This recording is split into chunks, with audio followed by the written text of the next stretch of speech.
by any means necessary. Any leadership that teaches you to depend upon another race is a leadership that will enslave you. I have a dream.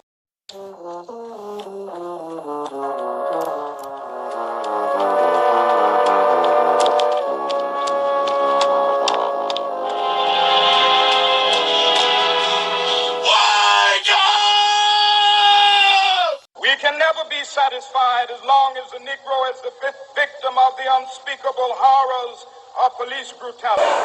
Who taught you, please? Who taught you to hate the texture of your hair? Who taught you to hate the color of your skin? Hello, welcome to Young King Truth Tell. This is Kanye Tetsubo.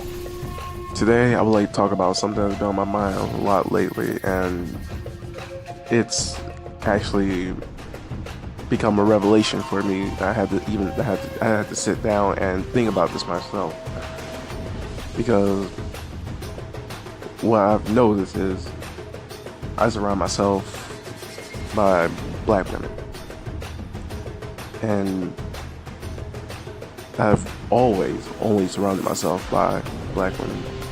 Ever since elementary school, this has just been who I am. I've always loved black women. First crush was black. My first girlfriend, black. And so on and so forth. And for me, I want my children to be a reflection of myself. And to many people, I have dark skin. So that's what I want to actually talk about, is the fact that colorism in the black community. For me, colorism has always been linked to slavery, where the white man would go in to the slave quarters and rape black women and force her to bear his child, or white women raping black men, and if the black man didn't do it, she would say he raped her anyways, forcing him to impregnate her, and those children then growing up with that lighter tone inside the house, and then them perpetuating that the dark skinned slaves were stupid, lazy, ugly, while the light skinned blacks, who were the products of rape, were taught how to read just a little bit, how to write. They gave them a fairly decent education for being their shade of complexion and raised in the house. And then as the years go by, you come into this whole paper bag test where you have to be lighter than the paper bag in order to be accepted into certain groups or certain churches, and then they demonize your natural kinky hair and your dark features to the point where now you have people killing themselves to lighten their skin tone. In Jamaica and certain parts of Africa now, because they're banning the skin bleaching creams. But in Jamaica, they have not caught on to that yet, because of this whole idea that having lighter skin is so much better. This perpetuates the negative stereotypes that continue within that country. And it's become so rampant that they are now using this acid-like liquid to so-called just damage to me it's damaging your melanin. It's damaging the melanin to the point where you just scrape it off as if you're scraping dead skin off the bottom of your feet. And what people don't realize is that melanin is what helps give black people their energy. The melanin in itself is black, and that's why many of us use the term black, but it also gives us the brown pigmentation. So it's all about color spectrum. Anyone who understands that knows it's just a color spectrum, pretty much. And if we really want to get into the science of these things, we could then talk about how the sun is a black body object, and even how space has dark energy, dark matter. So pretty much everything is just revolved around this glorious blackness. But yet it's demonized, even down to, we have colorism even amongst animals, where we demonize the black cat and say if it crosses your path, that is bad luck. Meanwhile, it's just a cat that's just trying to get across the road. That's it. It's just trying to get placed. But we demonize blackness to the point where anything black is seen as bad.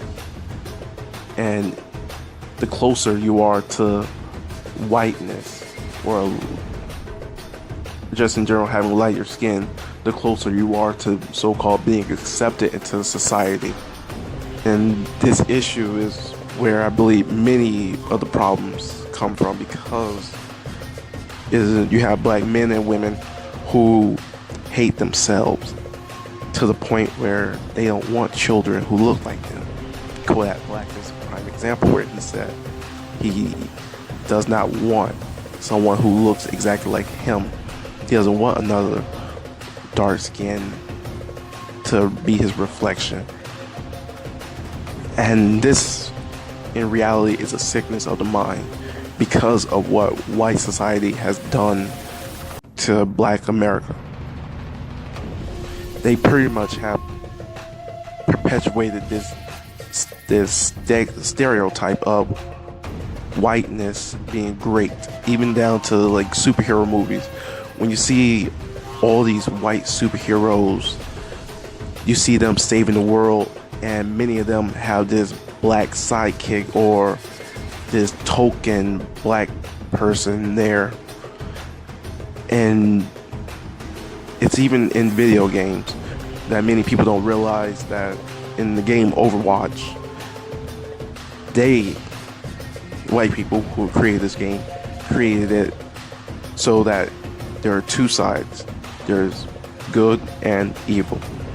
It's ironic that the dark-skinned black woman, or Indian from India, that's what she is.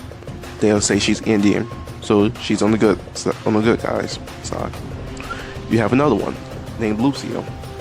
He has locks in his head.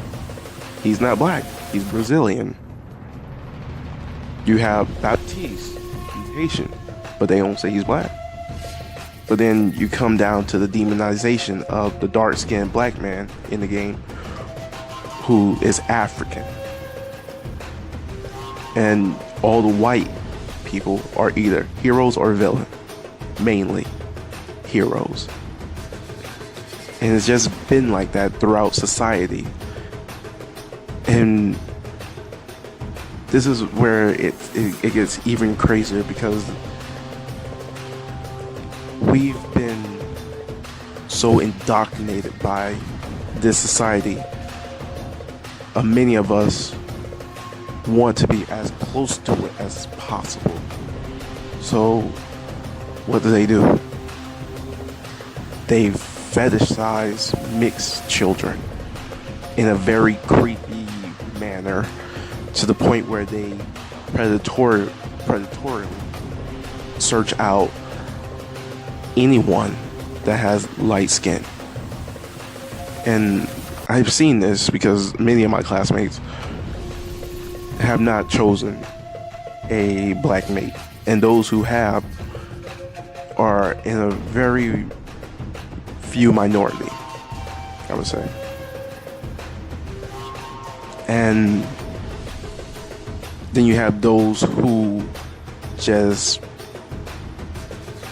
idolize whiteness, that they kiss up to white people. They marry a white mate just so they can be close to that whiteness and hope that racism doesn't affect them no more, when it's still going to affect them.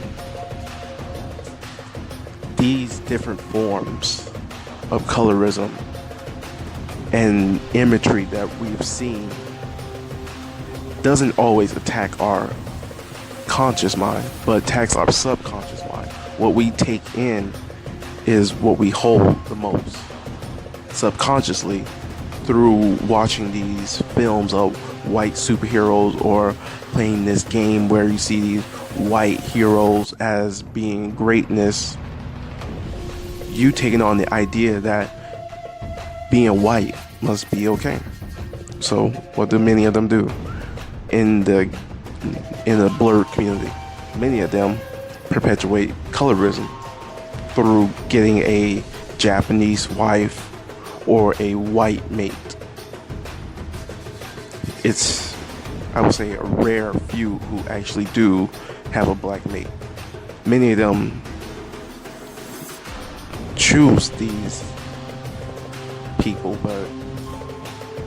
or at least they believe they're choosing these people, but I believe that those people are choosing them. And what we have to realize is we have to defeat these images of whiteness being great by self-promoting things that's made by us. Yes, Black Panther was, in a sense, made for black society because of what it means to us, but we also have to remember that it wasn't made by us. Yes, throughout the years, it's had many black writers. It has many black illustrators. Even on the film, it was written by Ryan Coogler, a black film director, and he has a black wife.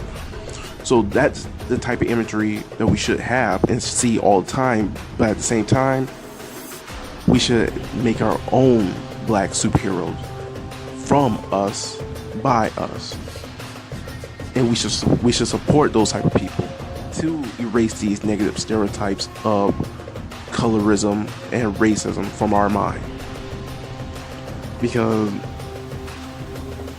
the longer it holds onto us, it becomes like an infection. And you then breed that infection to your children, the future generation. Because if you're telling your son all these negative things about black women, he's going to see that, and then he's going to continue what you have taught him. Because you didn't know any better.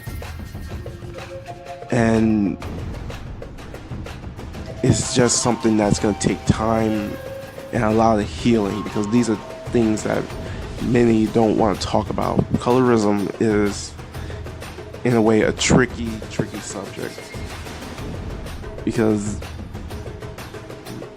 it's something that has been done to the black community. I would say it's been socially engineered to us, and specifically to us, because they know that as long as we're divided, then they will always be in power.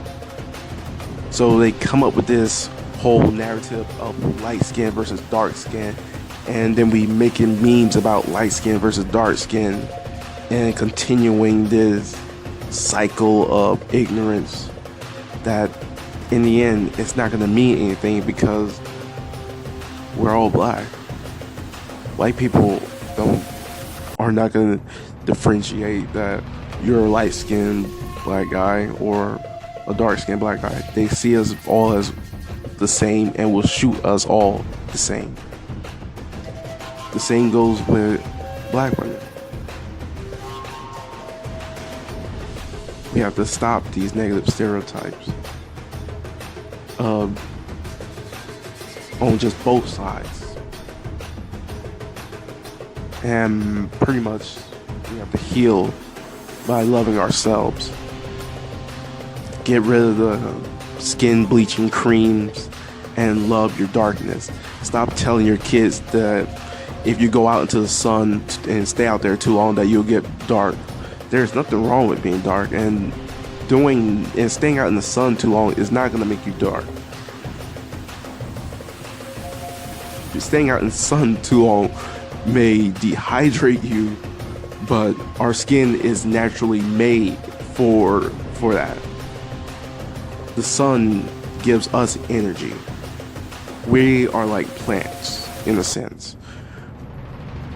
We from that energy from the sun, we create our own energy into ourselves. The sun has so many effects on blackness that it's not being told to us, that it's honestly, in a way, sad because many don't do the research because you're so used to listening to what white people say, even down to the fact that black people can get a tan.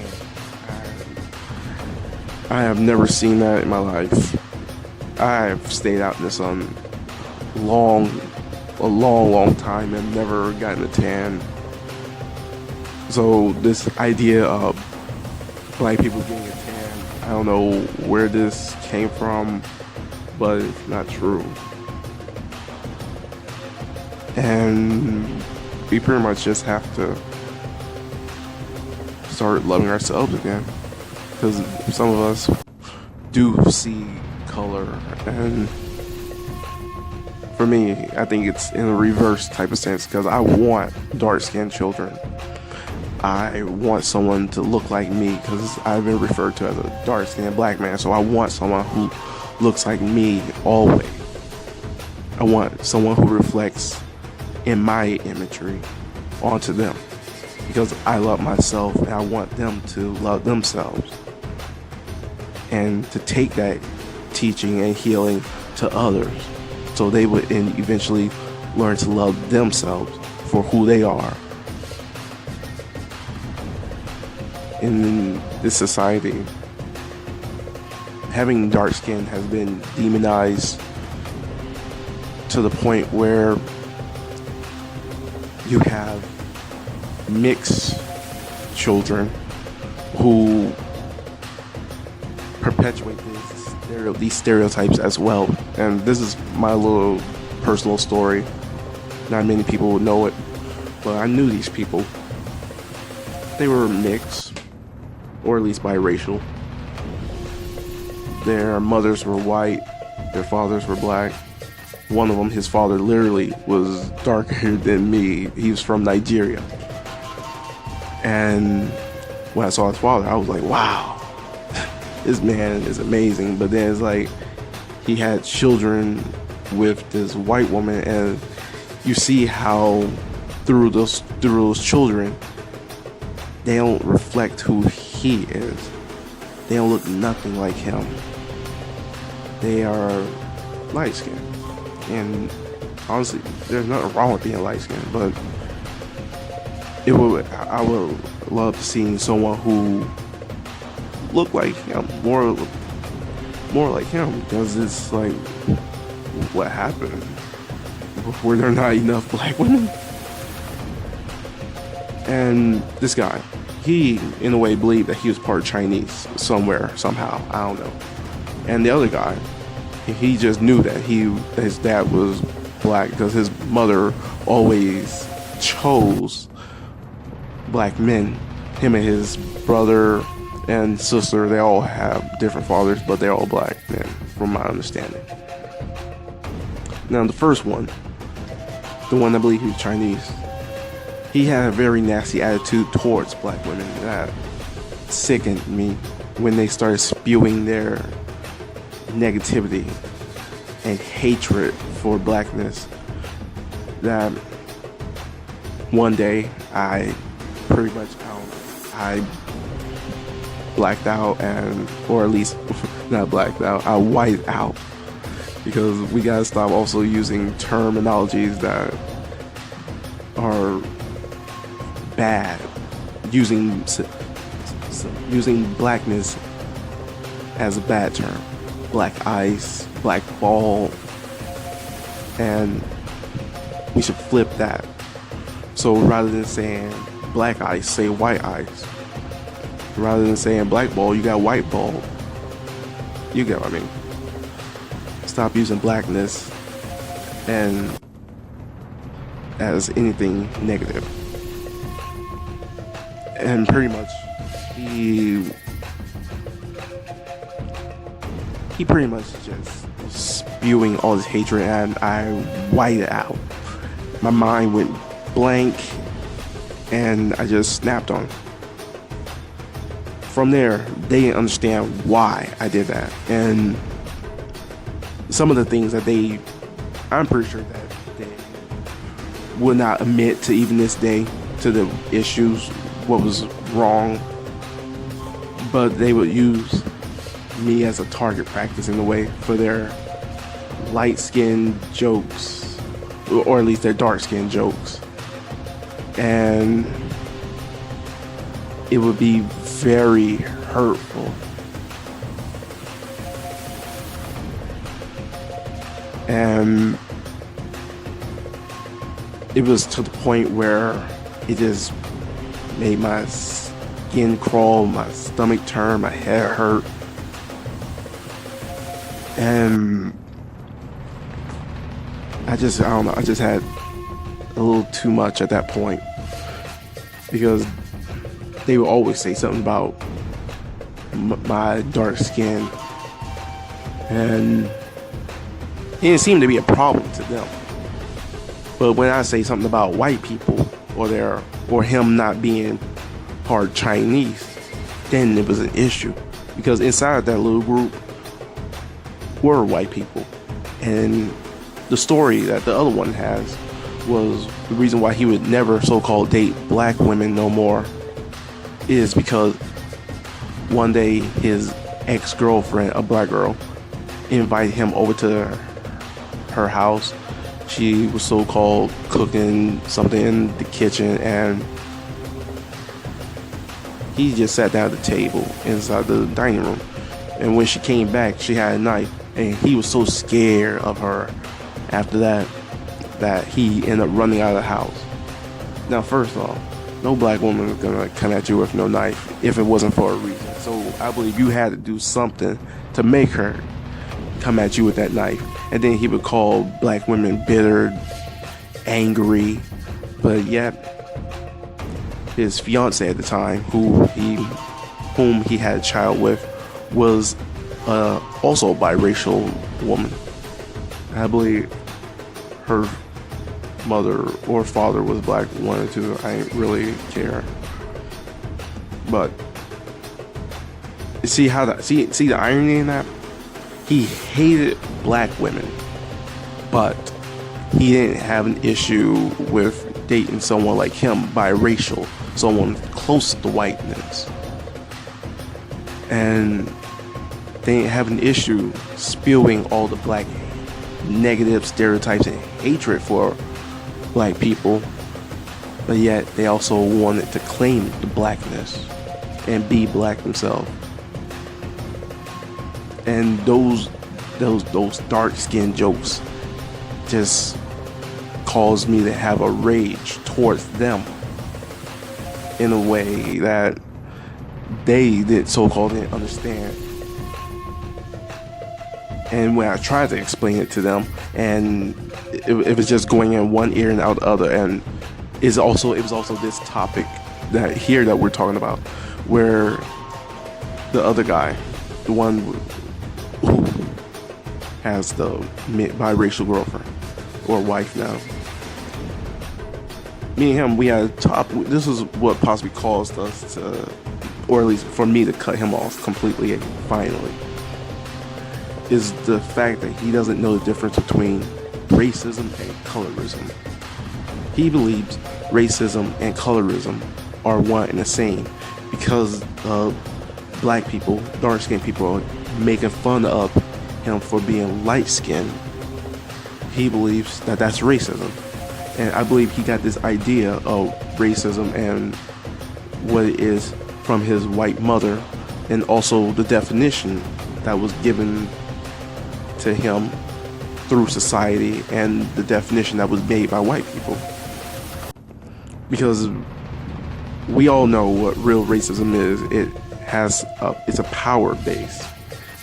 It's dealing, and when I say power base, it's dealing with prejudice, discrimination, Those two things form racism. And also you have to be economically in power to control your area, is to be in power where no one else can tell you what to do.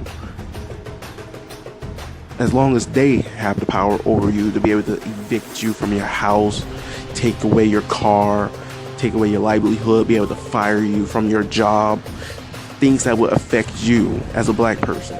These things are synopsis with racism, because it all comes down to who is in power.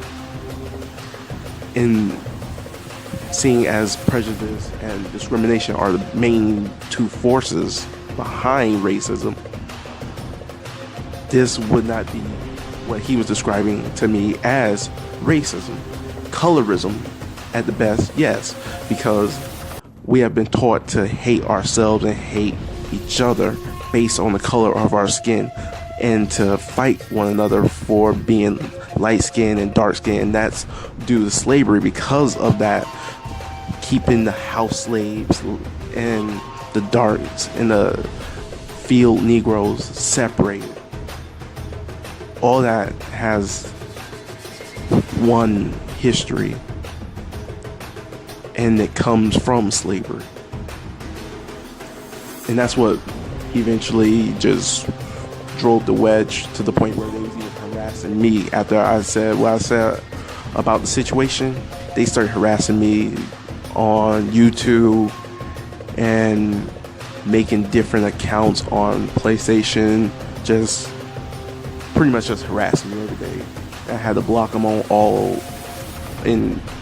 of those different platforms, because they just couldn't stand the idea of what I had said last about pro-blackness being anti-white. And it all started because of colorism.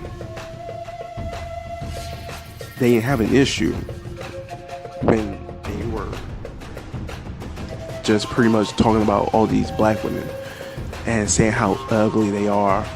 And I tested this method. I tested it through showing them different shades of black women and then white women. They will always have something extra to say about black women, but nothing extra about the white women or Asian women. So it pretty much just confirmed to me that they are colorists. That as long as you're close to whiteness, you're to them a symbol of beauty. Meanwhile, if you're a light-skinned black person, you're okay, but you're not white. And we know how I already told you how they feel about dark skin, because even through their jokes about me, you should catch the drift. And it was just like, what can we do to prevent these type of things? For one, not have children outside our race. That's for one. Because they have two minds. They are confused, and we don't need that confusion spreading throughout the black community. We should always, first and foremost, stick with our own. And secondly, deal with and talk about colorism and heal wounds from it. Because colorism has been going on for so long, and we have yet to actually talk about it and dealt with the problem. And we really should. Because as long as we keep going and we're making these memes about dark skin this or light skin that, and calling each other the N-word on top of that, we can never truly progress in a productive path. And we need to be able to be productive and talk about these things in a very calm manner, and not spew hatred towards each other, but actually educate on why this is bad, why you shouldn't do it, and express your feelings like I have on how hurtful it is. Because when someone is talking about your dark skin, it's beyond hurtful. And even now talking about it, honestly, it's like ripping a band-aid off a wound where it's built up anger, where you want to fight someone but you have no one to really fight. It's like you are at war against the world, and you're trying your best to love yourself and see beauty within your own skin, but the world is telling you otherwise. And it's these type of things that many people of dark skin struggle with each and every day. When looking into that mirror, sometimes we don't even see ourselves because of what society has done, and the effects of it linger. So it's something that we truly do have to talk about and heal from, and I hope that one day we can get there. If you like what you're listening to, please subscribe to the YouTube channel, The Uncanny Truth Teller, and follow us on Facebook at The Uncanny Truth Teller 3. We also have an Instagram page, The Uncanny Truth Teller, as well as a Twitter and a Tumblr page. We're pretty much just everywhere in covering a wide basis of different subjects and posting historical facts and trying to promote this positive black imagery that the world has never seen or will acknowledge, because the world hates blackness. And that's just something that I've become more and more passionate about, and that's promoting this positive black imagery. And even in my life, I'm surrounded by all these black women, and I appreciate each and every one of them, because everyone brings something new to the table, and everyone has been pretty much been inspirational and inspiring. And I just pretty much am grateful for them. And thank you for listening. Goodbye.